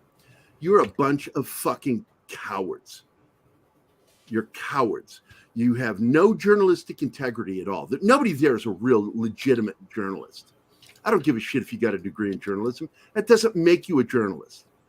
When you fucking write in a way that I can't tell your fucking politics, that's when you're a good journalist. Fuck you. So anyway, The Hollywood Reporter, oh wow, another fucking bought out shield magazine, brings word that Amazon is fighting this by suspending user reviews. Paid user reviews. They are suspending actual customers' reviews. Think about that. They have to prove that they watched it, right? You know that rule with Amazon. You have to have had actually watched it through Amazon to write a review. You guys know that, everybody, right? Yeah. Yep. Yeah. No, no, this isn't fucking bad business at all to fucking silence some of your paid customers. Go ahead, Keith. You know you're doing bad when even Grace Randolph takes shots at you. Oh yeah. The Grace Randolph review of this show. How can you even watch that, dude? I don't. I've heard about it and I've seen clips from it. Wow, she is. Because like when I'm telling you, when Anima got sick last night, I said, "Did you watch Grace Randolph? Do not watch her. She will make you throw up." She's like, "No, I'm sick. I'm sick. Don't worry." Oh, okay, all right. Because it is. That is a leading symptom of watching Grace Randolph is violent projectile vomiting. Yeah, but it's even more vomitive and more destructive. What Amazon is trying to do here, trying to censor, to mute the voice of their paying customers. They are their fucking paying customers, for God motherfucking sake. I mean, we are talking about people that pay their fucking service. What the fuck do they think they are? Motherfucking pieces of shit, trying to shove this into your fucking throats, because if you don't like it, then you're a fucking piece of shit. Fuck them, you know, mate. Sorry for the rant, but I'm just fucking tired of this. No, you're just echoing what I said. You're just saying the same thing, but with a real cool accent. Just let us know how you really feel, Viking. Yeah, because I didn't get anything. I really didn't get the pulse of what you felt. No, I did want to point this out. Bill Barkley I think I counted 20. I loved the other day. 20. Wait, what? I think I counted 20 F-bombs in that statement. That's good. Because that means that he gives a fuck when you got that many fucks in there. Bill Barkley says, I love the other day when someone said, "We got this covered," and Gary went mental. Yeah. Fuck. Don't quote fucking "we got this covered" to me. Don't. I mean, I'm barely tolerating Big Robot or whatever they're fucking called. Giant fucking robot. Giant freaking robot. Whatever they're called. Look, man, I just want to, I'm not going to get into it today. I'm not going to go off on a rant about those fucking assholes. You know, when Grace Randolph, when she said that the actress that plays Galadriel is both an Elven Mary Sue and an Elven Karen who would like to speak to the manager, I think that was pretty spot on. Yeah, for the most part.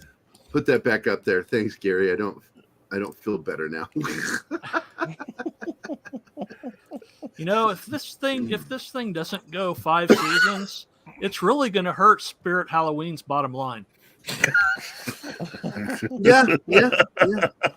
Bill Barkley says the same with Rotten Tomato scores. It's based on people that have actually seen the movie, etc. Well, I always tell people when it comes to Rotten Tomatoes, do not read established media critics. Don't do it, because they lie.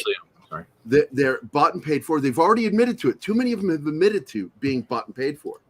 Even if they're not paid with cash, they're paid with favors of having access.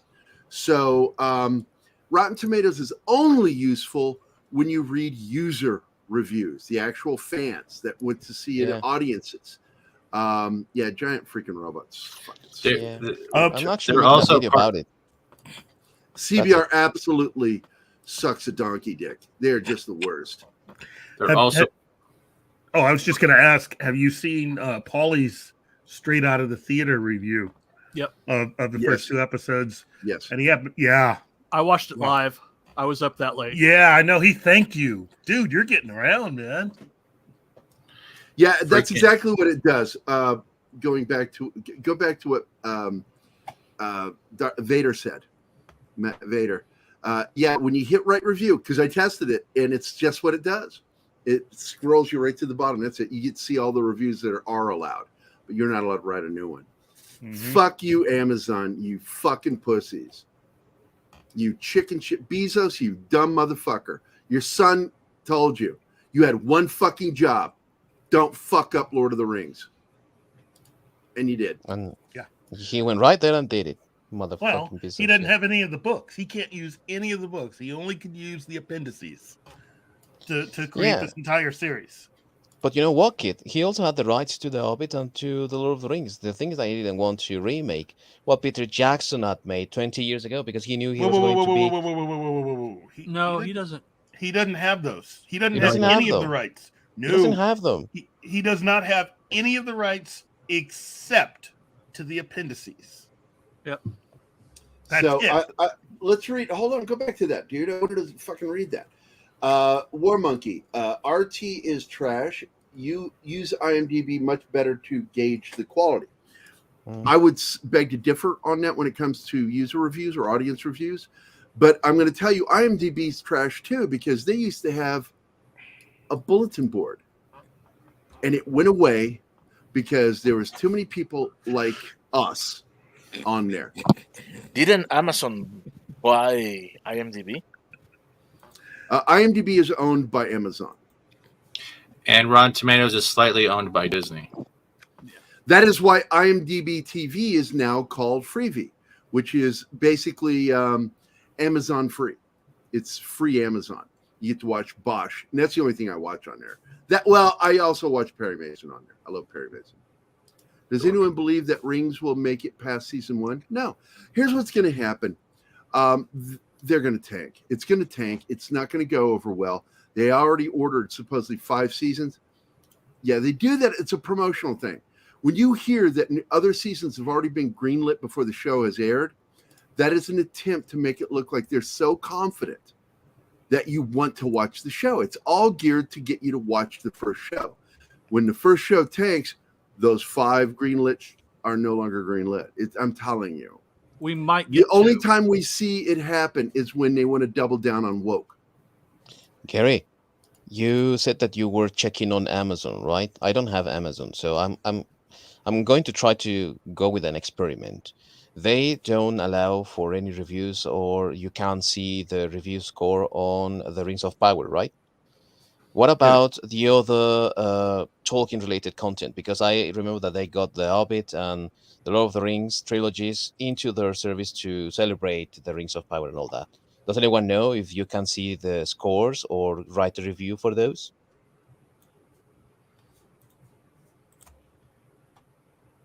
No idea. It's one way to find out. So which ones were you asking about? About the Lord of the Rings and the Hobbit trilogies. So let's go check it out.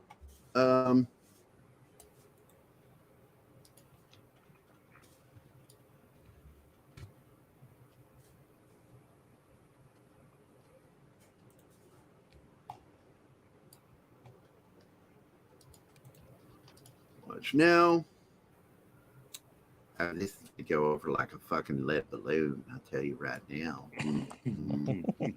Oh, hey, look, he's got a mustache. I know. So, save. I forget where to do the review again now. Write a review. There we go. Yep, same thing. Won't let me write a review. It's the exact same fucking thing, dude. That's Sounds suspicious. I wonder if people, as soon as they locked it down for Rings of Power, if they jumped over and started doing it on. Oh, they did. Yeah. They probably read things like, hey, great movie, won a couple of Oscars, unlike Rings of Power. It just shows, it just proves how fucking coward. Now, you guys don't believe me when I say I'm a big fan of Perry Mason. Look, one of the top 3 things, fucking Samaritan, Ancient Aliens, Perry Mason, Grand Chester. If you've never watched that show, it's fucking great.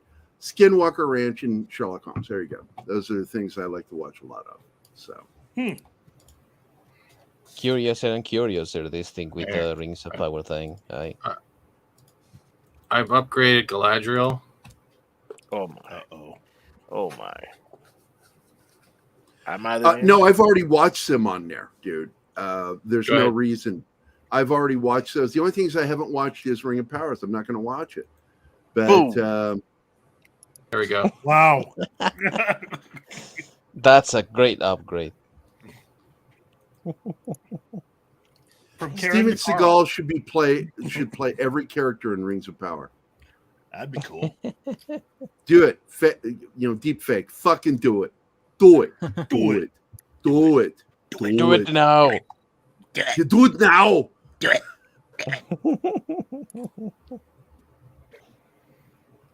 Wow. And thanks for sending that to me, Vader. I appreciate it, buddy. Did you see that meme I sent you? No. I can rate on IMDb if I log in. Well, I'm logged in. Let me go see. I'll go to IMDb. Let me check this shit out. IMDb. IMDb.com. And I think I'm logged in. As bad as the costumes are in that show, I will say they did a really good job on the Elven Rangers armor. No, they didn't. I disagree, but no, they didn't. Now, John's not saying the T-shirts were good. He's talking about the wood armor. Yeah. Yeah, okay, I am logged in. So let me see. Rate. Yes, it will let me rate. I'm going to give it a 10. No, I'm not going to give it anything. So I'm not going to watch it.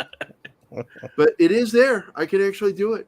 I just let's see if you can write a review. Did you know? Use reviews. Hit a review. Yes, I can write a review. Wow. Because I am logged in on my personal account there. Dear Bezos, what the hell? Indeed. So, what were you smoking, and how come you're not sharing with the rest of us? Yeah, puff pass, motherfucker. Bezos is like, I only do edibles. Then take a nibble and pass. Selfish prick. I'm a socialist. I'm a communist. Yeah. Share my goodies. Just break off a corner and pass the pan. There you go. Look, we're not talking about prison. You're not getting passed around. Pass the joint, okay? Come on. Yes, Pat. Yeah, I'm actually aware that he had that show where he was talking. He run around with them, and that was where one of the things he brought up blew back on him when he brought up the whole Jean-Claude Van Damme thing. Because I watched the show. I watched the entire run. And I remember that shit where his housekeeper or whatever that shit was about, like, it got the show shut down because she said that he was sexually aggressive with her, his housekeeper. So I'm like, yeah. He got Me Too. He's one of the early Me Tooers that got hit with Me Too. So, and I'm not talking about Me Too. I'm talking about hashtag Me Too. Now, did you guys hear about this? Yeah, I knew about this. Yeah. Okay. I actually saw this article already, but go ahead. Well, here's the thing. He's leaving, of course. You got to remember that they make it seem like that he was one of the quote-unquote showrunners. No, he was the director, okay? The guy who's actually working with George R.R. Martin is actually the writer, and the showrunner actually is just the head writer. So that's the reason why this guy is leaving, and he's being replaced by Alan Taylor, who is the director of a couple of episodes of Game of Thrones, also himself, like Sapopchnik. So, look, I wish this guy a lot of luck in the future, because he looked tired in all the interviews. You got to remember, this has taken 3 years of his life to get this show out. So I think everybody's tired, basically. And I think he just wanted to go do something else. And I got to tell you, I'm enjoying the show so far. Yeah, I'm surprised as it's as good as it is. Well, compared to what we've been clowning on for the last few minutes, yeah, it's kind of... Because when you look at Game of Thrones and how it ended, this first season so far is 1,000 times better than the last two seasons of Game of Thrones. Well, when you have the guy who directed the Battle of the Bastards as one of your showrunners, you know. Seagal grew up the butts of almost every actress appearing on screen with him in his movies on camera. You know what? Maybe. I don't know. I wouldn't be surprised. I don't like Steven Seagal anymore because I got pissed off with some of the stuff he did. Thanks. And not you, Steven Seagal, the real Steven Seagal. You, I love. But you're fat, Steven Seagal, anyway. Real Steven Seagal is kind of a douche nozzle, you know, with some of the things he did. Even though he got me interested in Aikido. And I found some of the things I learned in Aikido very functional. Like hot knee and talking about it. I will say this. There was a time that I did like Steven Seagal. But that was when you were going through your white guy phase, where you were like digging all the white guy movies. Well, I was trying to figure out how he got his hot wife, you know. Jeez, dude. But he was, it's all come out a little bit about his abusive behavior. I know. I mean, look, everybody does get older. Man. He must have been. I mean, geez, dude. Jeez. It's like you took the best years of her life and you flushed it down the toilet, dude. I mean, Kelly LeBrock was one of the hottest ladies coming out of the 80s, man. Weird science. Oh, geez. Weird science. I mean, look, anybody who basically was alive and had a pulse in the 80s, that picture of her with the T-shirt that barely covered the crop top T-shirt. Yeah, extreme crop top. How could you look at that and go, "Oh yeah, I'm gonna beat her. I'm gonna totally abuse that." You know, it's like Steven Seagal. You are an a-hole plus, dude. You're a big old a-hole. we had the best women in the 80s. Yeah, we got did. this in the 2000s. Look at that. Oh. Yeah, I heard that. I don't know who did it, but I heard it. I mean, she was the woman in red, you know. And the thing is, when you see her, I mean, she's only 62. Keith, look at her. There she is. She's only 62. Look at her. She's on screen. Oh God, yeah, I'm looking at her. That's crop top I was. Yeah. Steven Seagal came home to that and just felt the need to just abuse her. It's like, dude, that's it's really rather twattish to do that. Somebody ought to just like lock you in a basement with smelly socks or something. I mean, I'm trying to find another shot of her that's legally allowed to be shown on here. That won't get me in trouble.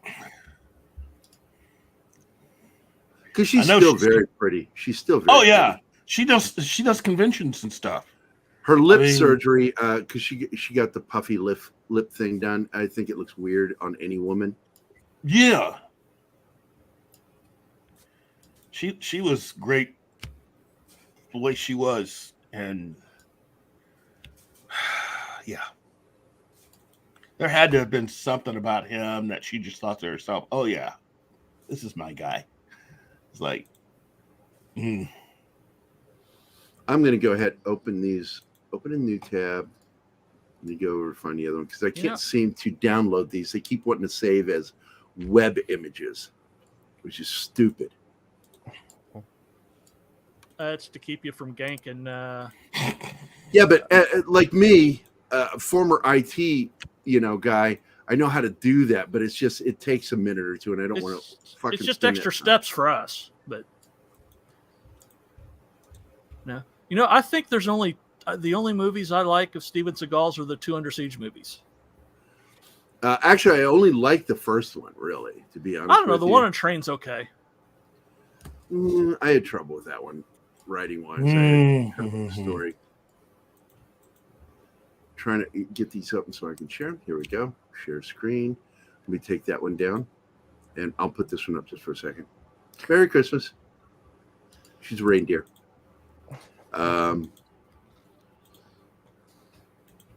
And don't even act like this is only for guys. Women love to look at this shit too. There's one. Lady in red. It's only $60. Oh, you mean the picture? Okay, I was gonna say.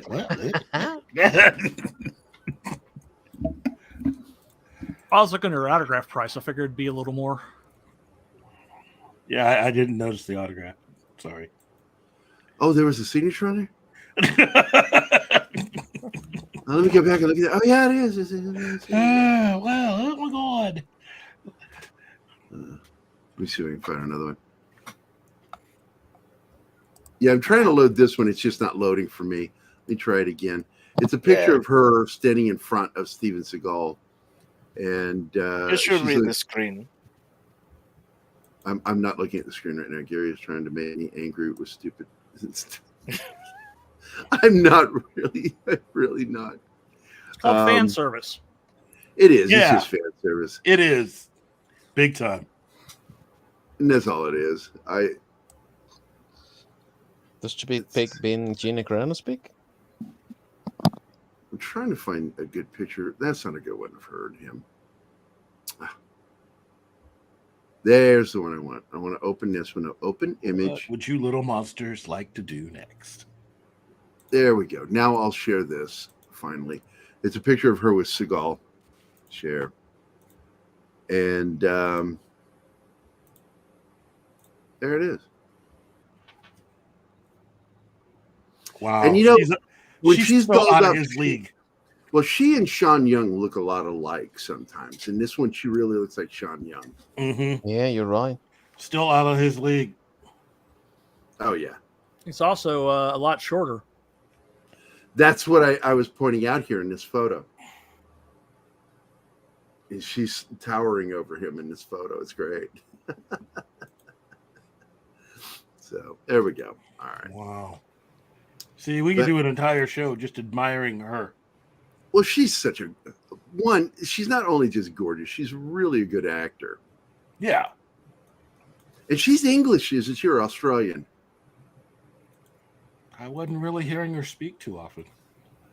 She need had to speaking check. roles. I'm going to get. Shut up, John. No, she's American. She's American. Oh, gee. Oh. I forgot she did that. What in the fuck are you talking about, War Monkey? 1986.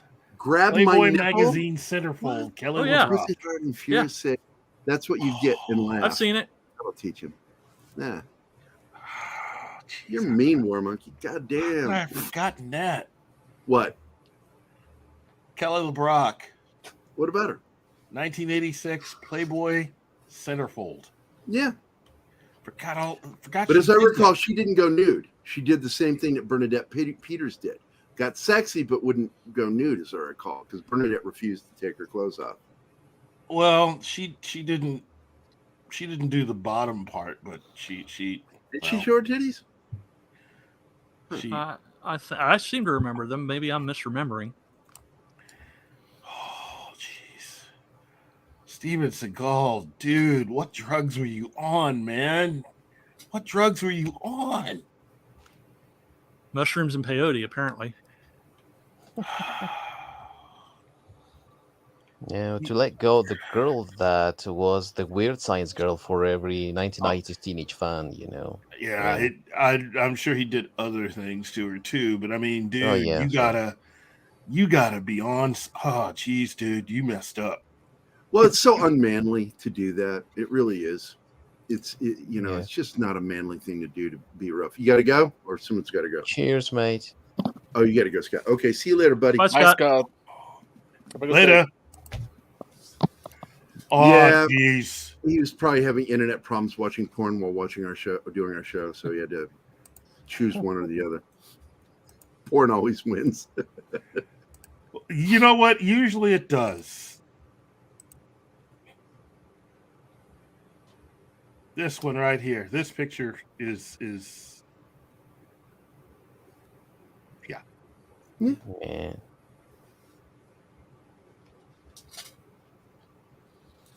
So let me see what Sock said. The Steve Seagal movie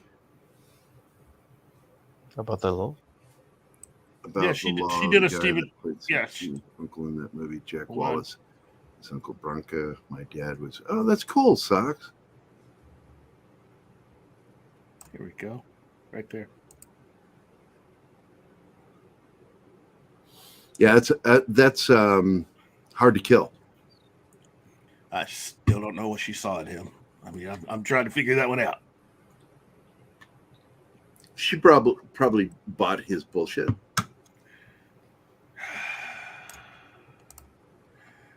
One of my favorite seeds. Oh yeah, I saw that one. Oh, these are really good photos. Thanks, Parrot. Yeah, let me what the fuck is that? Fucking Parrot headset. Let me fuck. We get this. Here, up I'll stop. There you go. Share screen. Chrome tab. Here it is. First he sent that. Fucking that's wicked. Pretty much. And then this great picture of her. This is actually a modern photo. More recent, yeah. But she had that shit done to her lips. Yeah. Oh, God damn it. I hate it when it does this shit. Okay, this one. I don't know who the female on the right is. I don't know who that is. I think that might be her daughter with Steven Seagal. Too pretty to be a Seagal. I think that it's her older daughter, right? Arisa LeBrock. And that's her posing. Hubba hubba. Some sort of walk. And then this one I was looking at. He's standing on a platform. For that one. Sure. So, and this is how this show ends.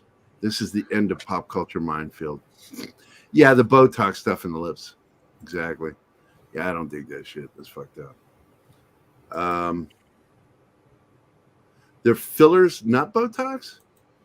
Yeah, it's like saline. They inject like saline and stuff in it. That is safer. Okay, Miss LeBrock, I'm going to put something salty in your lips. Why?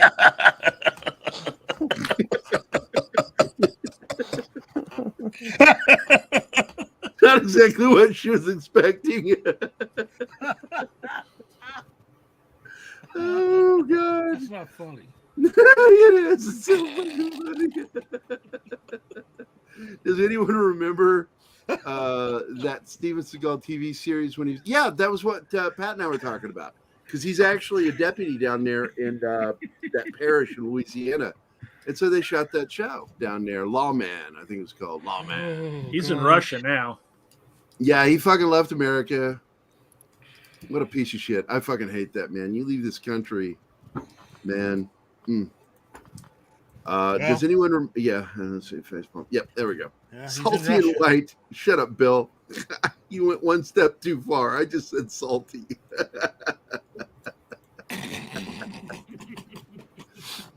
But anyway, watch Check 'em out TGIF here. if you want to end your week on a really low level of lousy jokes.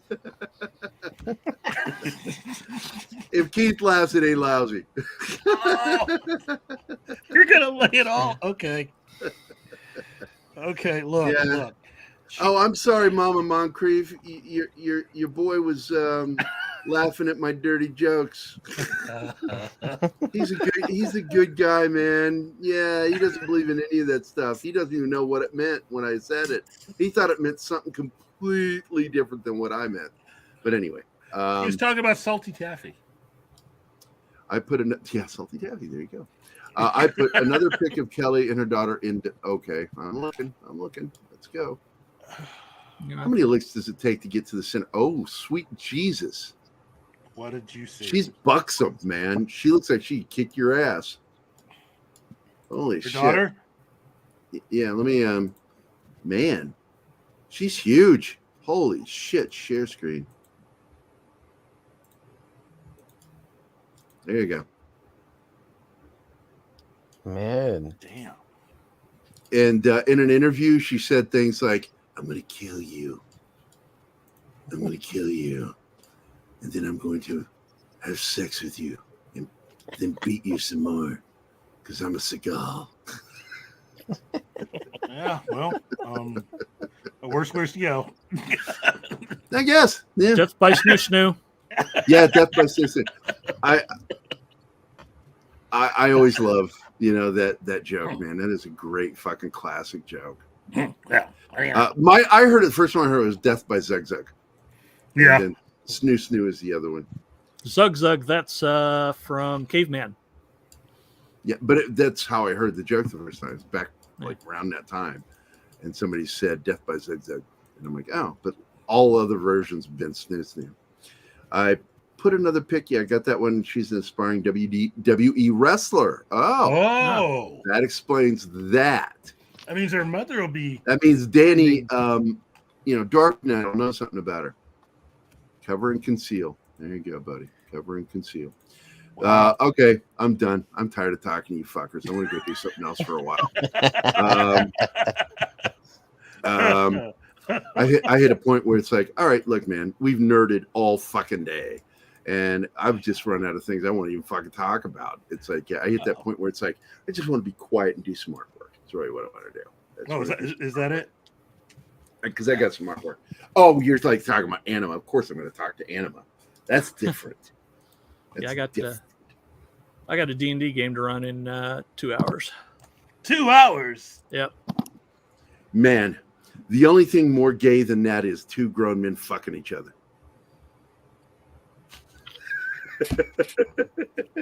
I hate and with that. And with that, oh man. I don't know. We'll be here again tomorrow. Tomorrow we're going to start doing the Scoop Zone on Saturdays. We're going to read Geekosity. Oh, is this the same thing, Keith? This is the Playboy. Yeah. There we go. Yeah, she was covering up, see? Yeah. Wow. Wow. Oh, and I got to do that too. I got to set up the new modem. The new modem came in. There it is. New modem? Yeah, new modem for the house. Oh, nice. They sent me instructions for how to set it up on your mobile phone. Oh, you can't even see it. There it is. Set it up with your mobile phone. Cool. There are no mobile phones, to my knowledge, connected to the account. Don't know how we're going to do that. But anyway, let's end it here. I want to thank everybody. Let me get over to the private chat so I can thank everyone. I want to thank Bill Barkley, you Scottish son of a bitch. Dr. Dragon, the Marshal, Anima Confusa. Thank you for being in my life. Gap After Dark, the gap previously known as Between My Teeth. Anyway,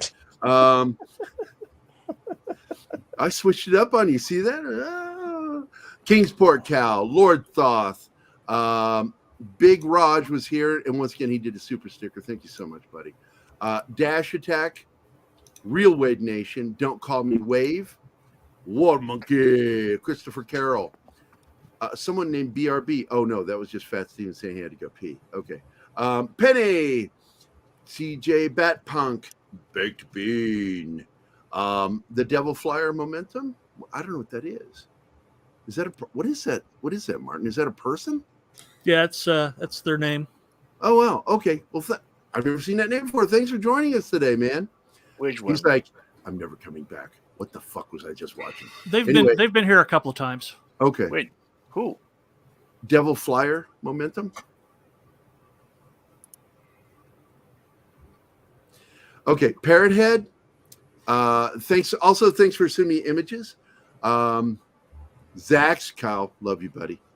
And Zach, you if you're still here, tell Six I was really only teasing. I don't know if she was really bothered by that, because I love Six, man. She's a valuable part of this network.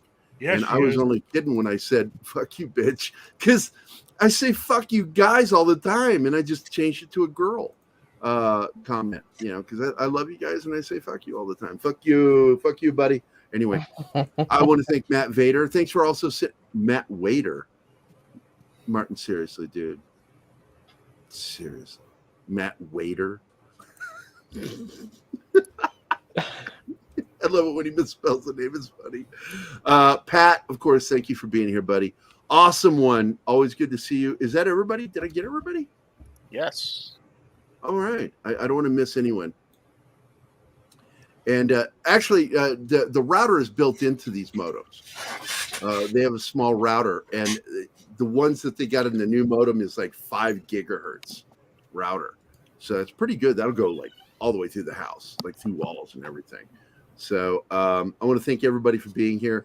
Thanks, Scott, who had to leave, sadly. Of course, Viking, thanks for being here, buddy. John, Das Wolfen, Martin, thank you for being the right side of my brain. Justice Fat Seagal, thank you for being here, buddy. It's always awesome. I know you need some time off sometimes, but I'm so glad you're here on Fridays. And Keith, of course, my partner in crime. I've never committed a heist without him. What? Oh shit! Did I say that on live air? Sorry. Kid was the getaway driver, and he didn't know. What? Yeah. No, don't even joke. No. Hey, pull over here, Keith. I gotta go to the ATM machine, and I wink at him surreptitiously. Wow. You are just bound and determined to have us serve some kind of a sentence together. Look, man, I'm telling you, dude. When I Well, get he needs sent to the back hell, door filled.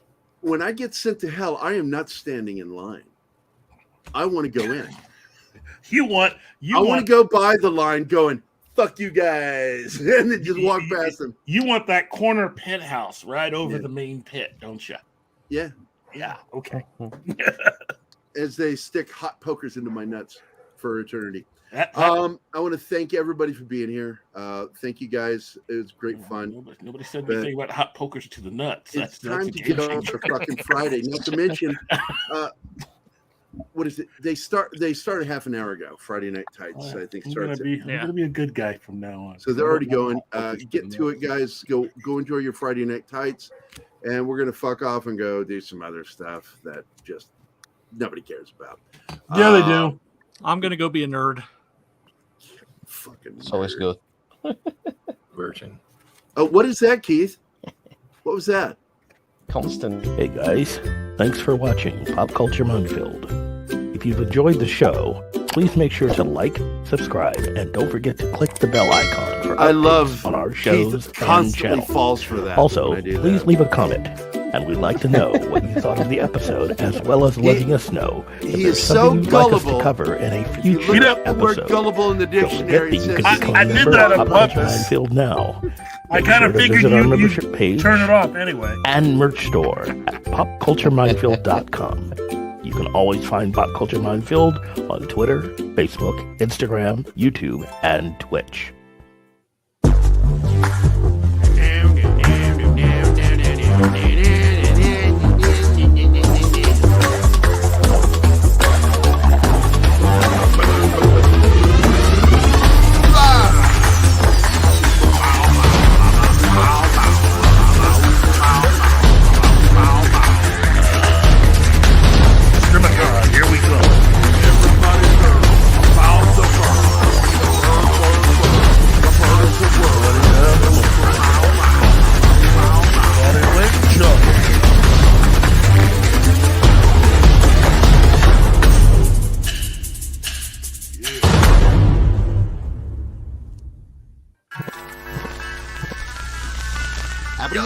Fuck off now.